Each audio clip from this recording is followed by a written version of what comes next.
Your showcase is all set up, and maybe you're wondering, when are the wrinkles going to go away? You can accelerate the process with a steamer. Now, the wrinkles will go away, it's going to take some time. This thing's been rolled up, you saw when you set it up.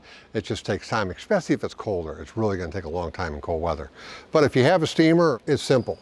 You take the steamer, you put directly on the PVC, and just go up and down. You can go on the black. And when you see the wrinkles removing, pull it away and you wipe it. Now, this is also a very good way to clean. Now, you can use Windex or other cleaners, really nothing hurts this.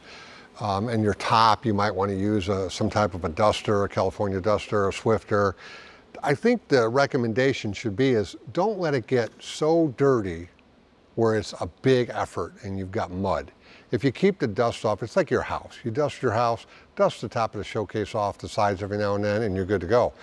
This process here is going to take you about 2 hours to do this whole thing. So sit down, get a cold one whenever you drink, and relax and get your steamed.